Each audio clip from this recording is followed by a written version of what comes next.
वैष्णवी हगवणे प्रकरणामध्ये निलेश चव्हाणला नेपाळमधून अटक करण्यात आली आहे। वैष्णवीच्या नातेवाईकांना धमकावल्याप्रकरणी निलेश चव्हाणवर गुन्हा दाखल करण्यात आला होता। गोकुळ दूध संघ महायुतीच्या ताब्यात आलेला आहे। गोकुळच्या अध्यक्षपदी नाविद मुश्रीफ यांची निवड झाली, त्यामुळे कार्यकर्त्यांचा जोरदार जल्लोष पाहायला मिळाला। कापणी झालेल्या पिकांचे पंचनामे करून काय करणार? ढेकळांचे पंचनामे करायचे का, असा सवाल मंत्री कोकाटेंनी विचारला। कोकाटेंनी केलेल्या या वक्तव्यामुळे आता नव्या वादाला तोंड फुटलं। जिथं काहीच नाही त्याचे पंचनामे करता येत नाहीत, माझ्या वक्तव्याचा चुकीचा अर्थ काढल्याचं वक्तव्य मंत्री कोकाटेंनी केलं।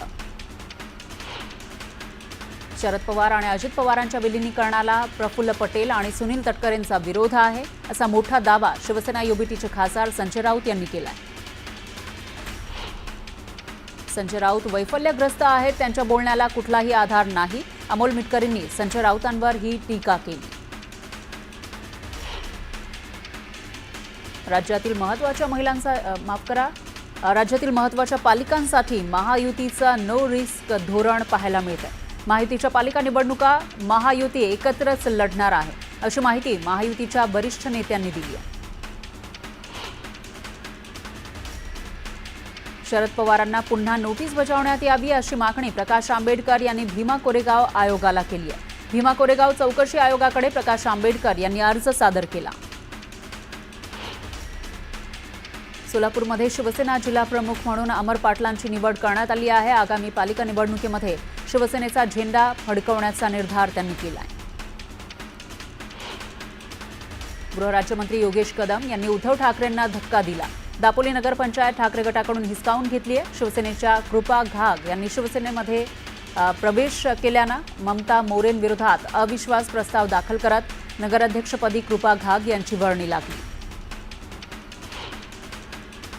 2000 पेक्षा जास्त सरकारी कर्मचारी महिलांनी लाडक्या बहीण योजनेचा लाभ घेतल्याप्रकरणी चौकशी सुरू आहे। या लाडक्या बहिणींनी चुकीच्या पद्धतीने या योजनेचा लाभ घेतला, त्यांना आता लाभ मिळणार नाही, असं वक्तव्य गिरीश महाजन यांनी केलं।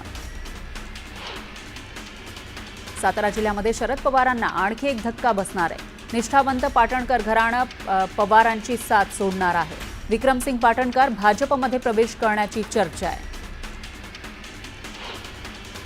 अजित पवार गटाचे जिल्हाध्यक्ष संजय पवार यांनी एकनाथ खडसेंना पक्षात येण्याची ऑफर दिली आहे। याला सहकार मंत्री बाबासाहेब पाटलांनी दुजोरा दिला। अशा गोष्टी सर्वांसमोर नाही तर खासगीत बोलायच्या असतात, असं म्हणत त्यांनीही अप्रत्यक्षपणे खडसेंना ऑफर दिली। अनिल देशमुख यांचे निकटवर्तीय शरद पवार गटाचे नागपूर जिल्हा परिषदेचे माजी उपाध्यक्ष चंद्रशेखर चिखले यांनी पदाचा राजीनामा दिला। ते लवकरच भाजपमध्ये प्रवेश करणार असल्याची चर्चा आहे। मला लोटांगण घालण्याची आवश्यकता नाही, तुमच्या वरिष्ठांशी आजही माझे संबंध चांगले आहेत, असं म्हणत एकनाथ खडसेंनी गिरीश महाजन यांना प्रत्युत्तर दिलं। ओडिशाच्या भुवनेश्वरमध्ये मुख्य सरकारी इंजिनियरच्या घरी टाकलेल्या छाप्यात घबाड सापडलं। यावेळी 2 कोटीपेक्षा जास्त रोकड जप्त करण्यात आली। दरम्यान छाप्यावेळी इंजिनियरना घाबरून नोटांची बंडलं घराबाहेर फेकल्या। महाराष्ट्राला परकीय गुंतवणूकदारांची पहिली पसंती पाहायला मिळते। राज्याची देश पातळीवर आघाडी आहे। आर्थिक वर्ष 2024-25 मध्ये देशाच्या 40% गुंतवणूक एकट्या महाराष्ट्रात झाली आहे।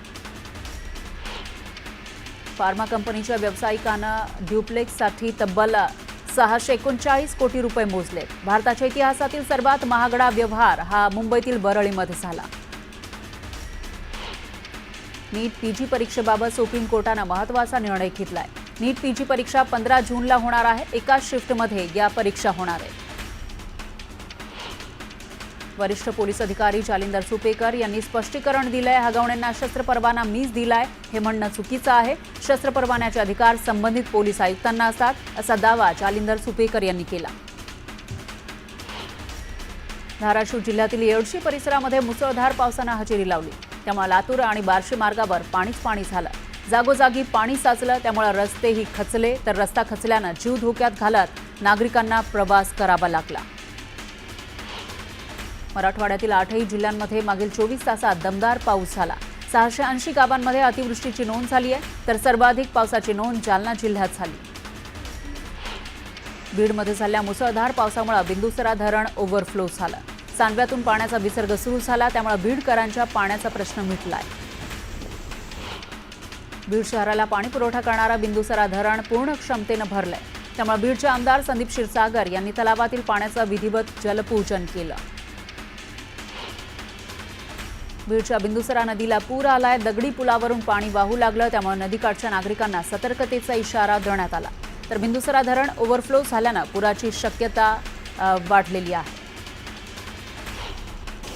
दुष्काळग्रस्त मराठवाड्यासह धाराशिव जिल्ह्याला पावसाचा फायदा झालाय। धाराशिव जिल्ह्यामध्ये तुफान पावसानं हजेरी लावली, त्यामुळे मांजरा नदीच्या पाणी पातळी झपाट्यानं वाढ झाली, त्यामुळे लातूर बीडसह धाराशिव जिल्ह्यातील पाण्याची चिंता मिटली।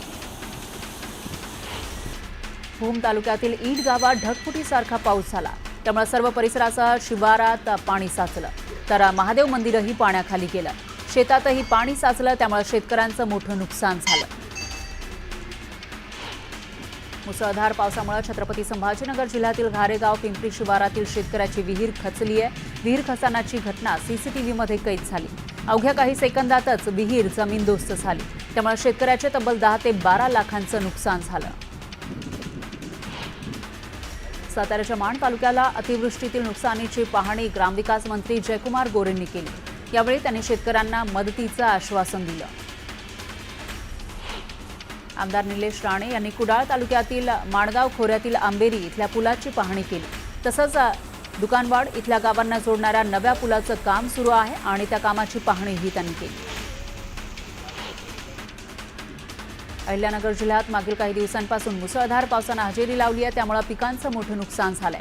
खासदार निलेश लंके यांनी या नुकसानीची तातडीनं पाहणी करत मदतीची घोषणा केली। रत्नागिरी जिल्ह्यात जोरदार पावसामुळे नदीला पूर आलाय। यावेळी राजेंद्र कोळंबे यांचा पुरात वाहून गेल्यानं मृत्यू झाला। राज्यमंत्री योगेश कदम यांना कुटुंबियांचं सांत्वन त्यांनी केलं आणि 4 लाखांचा धनादेश दिला।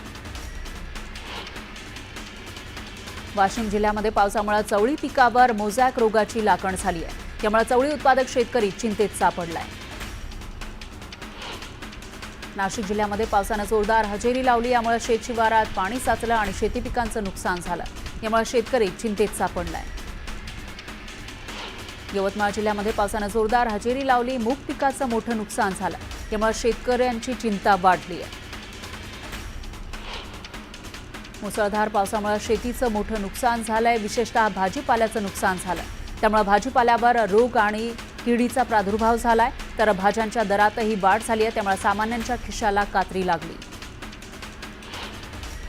वाशिम जिल्ह्यात मुसळधार पावसानं हजेरी लावली, त्यामुळे भाजीपाल्याचं मोठ्या प्रमाणात नुकसान झालं। भाज्यांचे दर वाढूनही शेतकऱ्यांचं मात्र नुकसान होतंय। जळगाव जिल्ह्यात झालेल्या मुसळधार पावसामुळे 753 गावातील 17,154 शेतकऱ्यांना फटका बसलाय। केळीसह फळ पिकांचं मोठं नुकसान झालं आहे। जवळपास 10,632 हेक्टरवरील पिकांचं नुकसान झालं, त्यामुळे शेतकऱ्यांकडून नुकसान भरपाईची मागणी केली जाते। सोलापूर तालुक्यातील कासेगाव इथल्या ओढ्याला पूर आला। मागील 3 ते 4 दिवसात पावसानं दमदार हजेरी लावली, त्यामुळे नदी नाल्यांसह ओढे तुडुंब भरून वाहत आहेत, त्यामुळे अनेक शेतकऱ्यांच्या शेतातही पाणी शिरलं। सिंधुदुर्ग जिल्ह्यातील दरड प्रवण क्षेत्राच्या ठिकाणांच्या यादीत वाढ झाली आहे। ही आकडेवारी 20 वरून 63 वर गेली, तर सिंधुदुर्ग जिल्ह्यामध्ये 20 ठिकाणी दरड कोसळली होती।